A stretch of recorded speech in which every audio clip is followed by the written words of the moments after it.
I mean, what's one more year of multi-million-dollar losses? I thought Angel Reese was the star of stars, the icon of icons. That's what the mainstream media keeps telling me. Headline at Forbes from last month. How Angel Reese and Asia Wilson are leading the WNBA's growth. Angel Reese recently discovered that a Nebraska cable access chess tournament attracted more views than her WNBA. To put it mildly, she did not take it well. The ratings appeared like a silent disco on mute, while Caitlin Clark was out here shattering TV records like she's the Beyoncé of basketball angels.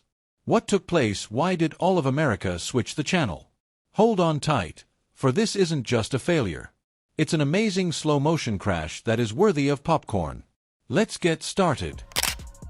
You've got a basketball player, you got a celebrity that, or somebody that thinks she's a celebrity, that happens to be a basketball player. All right, but she's not celebrity enough to actually pack in the stands. And guys, there is some ugly numbers. With the attitude of someone who believed she was Beyoncé performing at Coachella, Angel Reese bounded onto the WNBA preseason floor, only to discover that the only persons in attendance were 4 janitors, 2 birds caught in the rafters, and a bewildered popcorn vendor who mistook this for a monster truck rally.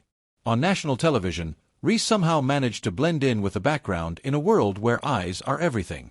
Not physically, but figuratively, invisible because no one was looking. Wait a minute. Correct me if I'm wrong here. I thought Angel Reese was responsible for elevating the WNBA dump. I thought Angel Reese was responsible for taking the dump and turning it into an unmonetizable turd. Now, to her credit, it is a nicely polished turd. It almost looks appealing. Almost. Of course, it's still not appealing enough to generate profit, but I guess the WNBA is taking baby steps. The preseason game between the Chicago Sky and Brazil's national team at LSU is the first stop on the Ghost Town tour. Given the Brazilian flair Reese's collegiate fanbase and the overall I'm her vibe, one would expect the event would be crowded. Warning, spoilers, it wasn't because of the game's poor TV ratings. Dial-up internet appeared to be quick. Less people from entire continents tuned in than for the paint-drying competition. NASA watched the Mars rover footage more closely that day. A screensaver showing a bouncing DVD logo might have been used in place of the broadcast, and it most likely would have created greater excitement. All of you who tell us, oh my God, what a big superstar.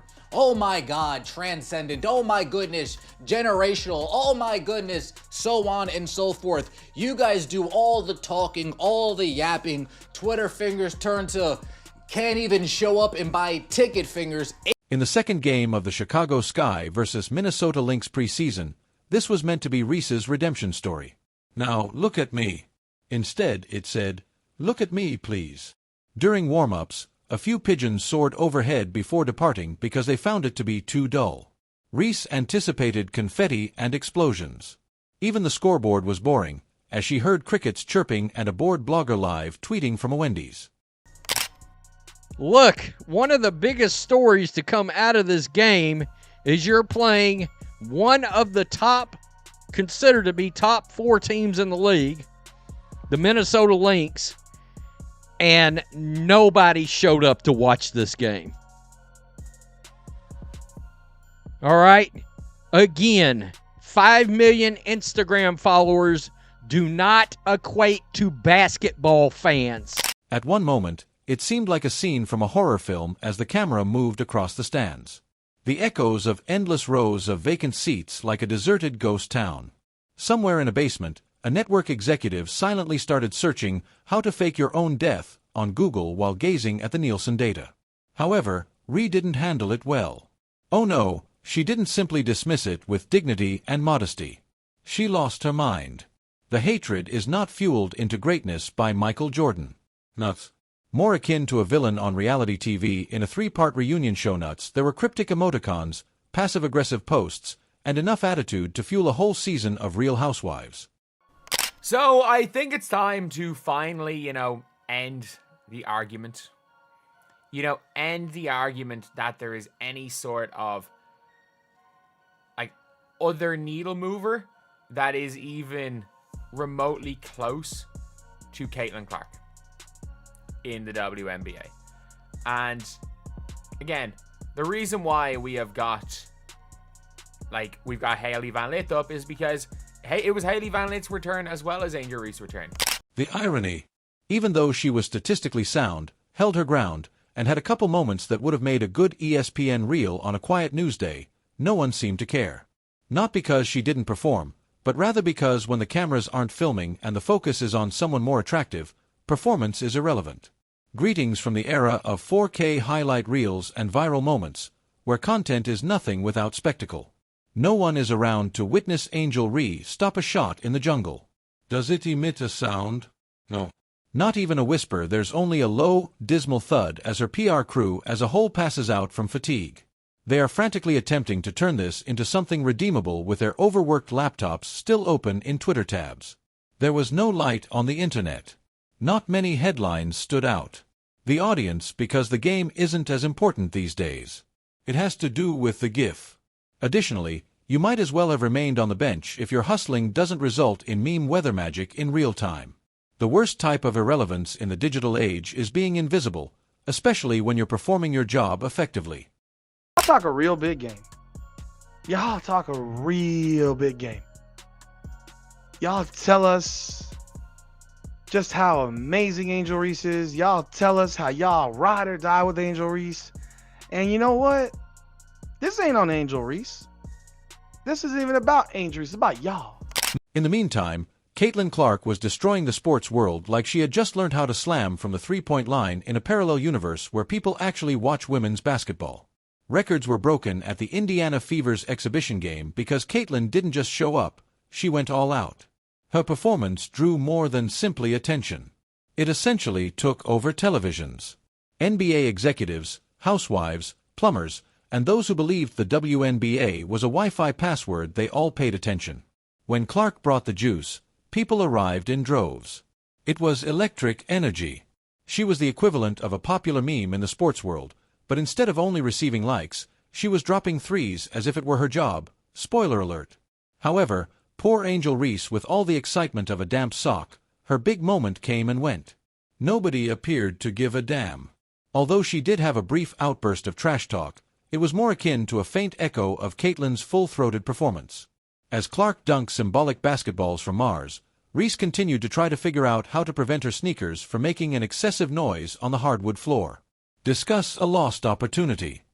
And featured Caitlin Clark and the Indiana Felines against the best AAU team from Brazil. The Roo from Waterloo drew 1.3 million viewers, which was a 13% increase over the WNBA's regular season average on ESPN last year. Viewership also exceeded ratings for Game 1 of the WNBA Finals. ESPN is having trouble keeping up with Caitlin Clark's own cinematic universe. To deal with the crazy traffic, they had to put up more digital streams. It seems like a Marvel crossover every time Clark moves. The explosion of social media. Somehow, it's trending when she sneezes. As Angel Reese makes a layup, her coach is over there, perhaps thinking about the depths of his own existential crisis, and he forgets to clap. However, please elaborate on how you're altering the game. Angel, we're all listening. Then there is Reese's supporters' illusion. Bless their steadfastly devoted, misguided souls who have made it their goal to place the blame on everyone but reality. They complain that the networks didn't do enough to promote it. Yes, as a professional sports league ought to give a rookie who hasn't played many actual games the red carpet. They whined that the time slot was bad. Due to the fact that a 7 p.m. game is the primary cause of the end of the ratings, evidently, it had nothing to do with the utter quiet and lack of excitement around the entire performance. Caitlin Clark is really back, and so is that CC motion. Look, I know I've said before I don't want to talk about repeats, and this topic isn't really brand new, but it feels fresh in a sense because we finally saw Caitlin Clark back out on the basketball floor. This is an interesting statistic. Just for an exhibition, Caitlin Clark's game drew 1.3 million people, whereas Reese's games couldn't even come close to matching the population of a small town. Her ratings would now be surpassed by a live video of a potato rolling down a hill. When minor league curling begins to produce superior results, you know something is wrong. However, what makes it more humorous, the contrast is even more hilarious. Reese and her team have created a public persona as though she is the lead of an unapproved biopic. She has the glitz, the walk, and the big talk. She enters each stadium as if it were the Met Gala, yet no one was there to see the film when the lights went on and the cameras started rolling. It's still karaoke night at a sad bar if you're playing in front of an empty room, no matter how fancy you want to make it. In comparison, Caitlin Clark could host a photo shoot in a barn and still have admirers droning and perhaps a few bewildered deer interested only in her photo.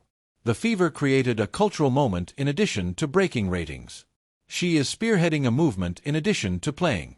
Rhea believed she was entitled to this level of fame without having to put forth the necessary effort. However, but if you guys did not see, right here, the Fever Brazil game came to 1.3 million viewers. 1.3 million viewers to an exhibition game. Not even a preseason game. An exhibition game. An exhibition game. An exhibition game. They came to an exhibition game. Or say they came to watch an exhibition game. That was a 60-point game, and Caitlin Clark checked out at the end of the third quarter. And it averaged 1.3 million viewers, which is absolutely crazy. NBA Finals. I'm not saying this to crap on anything else, because I think the WNBA Finals numbers were very good last year, and they got better as they went along. It's just more about how impressive it is that a preseason game in any sport, right? Forget Caitlin Clark for a second. Forget any of those things. That a preseason game in any sport could outrate any game of the finals championship series.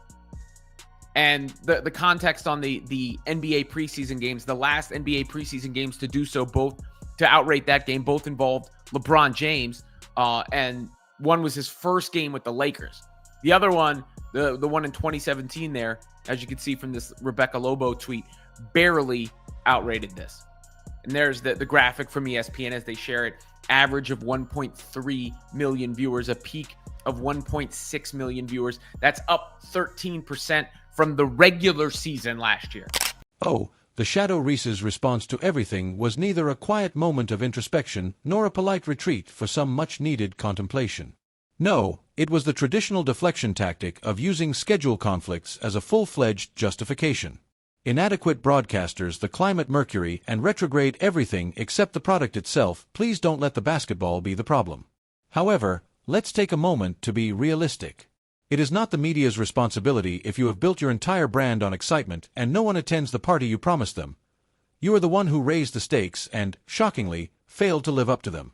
This was an opportunity for her to grow. She could have pressed the reset button, looked at it, and said, "Okay, time to get back to work and make this right." However, she decided to double down and spin everything instead, choosing pandemonium. Because you begin to interpret every critique as a personal assault or, worse, a massive plot against you when you confuse attention for true admiration. This gives the main character vitality without any real